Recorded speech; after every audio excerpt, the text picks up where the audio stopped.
अस्सलाम वालेकुम। मेरा नाम डॉक्टर सोफिया महर बाजवा है। आज की इस वीडियो में हम बात करेंगे फाइब्रॉइड्स के बारे में। फाइब्रॉइड्स क्या होते हैं? 10 में से 6 या 7 खवातीन ऐसी होती हैं जिनको लाइफ के किसी स्टेज पे फाइब्रॉइड डायग्नोज जरूर होता है। फाइब्रॉइड यूट्रस में बिनाइन रसौलियां होती हैं, यानी कि ये कैंसर वाली या जोड़ों वाली रसौलियां नहीं होती। ये बिनाइन होती हैं, हार्मलेस होती हैं, इन द सेंस कि ये फैलती नहीं है। लेकिन ये क्या मसाइल क्रिएट करती हैं? हमेशा फाइब्रॉइड्स की सर्जरी की ज़रूरत नहीं पड़ती। फाइब्रॉइड्स पेन कर सकते हैं, हैवी ब्लीडिंग कर सकते हैं, प्रेगनेंसी होने में दुश्वारी कर सकते हैं, यूरिन होने में मसला कर सकते हैं, और बहुत ज़्यादा बड़े हो जाएं तो बैक में या पेट के निचले हिस्से में दर्द कर सकते हैं।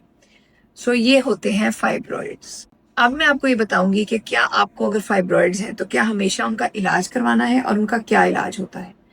अगर आपको फाइब्रॉइड्स हैं तो ज़रूरी नहीं है कि आपने उसका इलाज कराना है।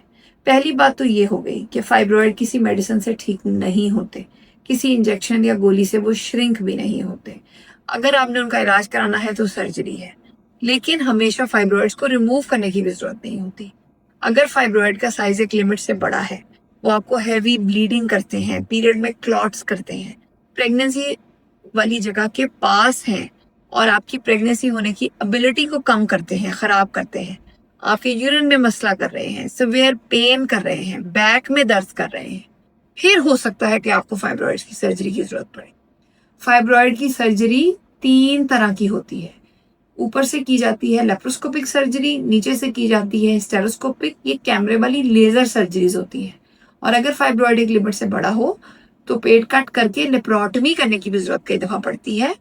सबसे अहम जो मैं हमेशा कहती हूँ, फाइब्रॉइड की सर्जरी एक अच्छे फर्टिलिटी स्पेशलिस्ट से करवाएं ताकि आपकी यूट्रस डैमेज ना हो और आपकी प्रेगनेंसी के लिए आपकी फाइब्रॉइड्स को बेहतर किया जा सके।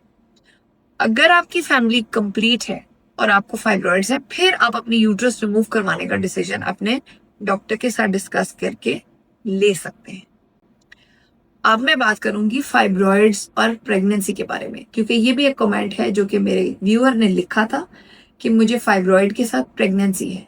प्रेगनेंसी में फाइब्रॉइड को कुछ भी नहीं करते।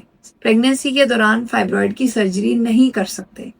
प्रेगनेंसी में फाइब्रॉइड बहुत पेन करते हैं और पेशेंट्स कई दफ़ा उससे बहुत तंग होते हैं।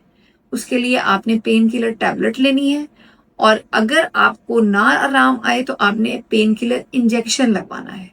और ये टोटल इलाज है जो प्रेगनेंसी में फाइब्रॉइड का करते हैं।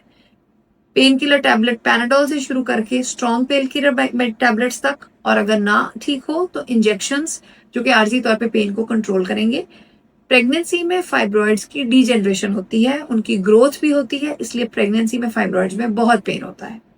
उसके बाद जब आपका सिजेरियन होगा, अगर आपका किसी वजह से नॉर्मल डिलीवरी नहीं होती, फाइब्रॉइड्स कई दफा नॉर्मल डिलीवरी भी होने नहीं देते, सो ये वेरिएबल है, कभी कभार हो जाती है, कई दफा नहीं होती। अगर आपका सिजेरियन हो रहा है तो आप अपने डॉक्टर से कंसल्ट कर सकते हैं। अगर एक अच्छा एक्सपर्ट सर्जन है तो कभी कभार सिजेरियन में फाइब्रॉइड्स को रिमूव किया जा सकता है। मैं इस बात को हमेशा पेशेंट को बताती हूँ कि अगर आपकी हम यूट्रस डैमेज नहीं कर सकेंगे, अगर हम आपने अपनी यूट्रस को नुकसान नहीं पहुंचाना, आपकी लाइफ को नुकसान नहीं पहुंचाना, सेफ हुआ तो फाइब्रॉइड सिजेरियन में रिमूव होंगे, वरना नहीं होंगे।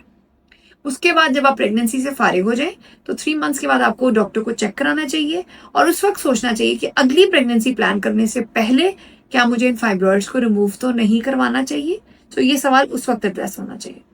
सो आज की इस वीडियो को मैं समराइज करूंगी। आज की इस वीडियो में मैंने आपको बताया कि फाइब्रॉइड्स क्या होते हैं, फाइब्रॉइड्स क्या मसाइल करते हैं, फाइब्रॉइड्स को क्या रिमूव करवाना चाहिए, और अगर करवाना चाहिए तो कैसे करवाना चाहिए, और प्रेगनेंसी में फाइब्रॉइड्स को क्या करना चाहिए।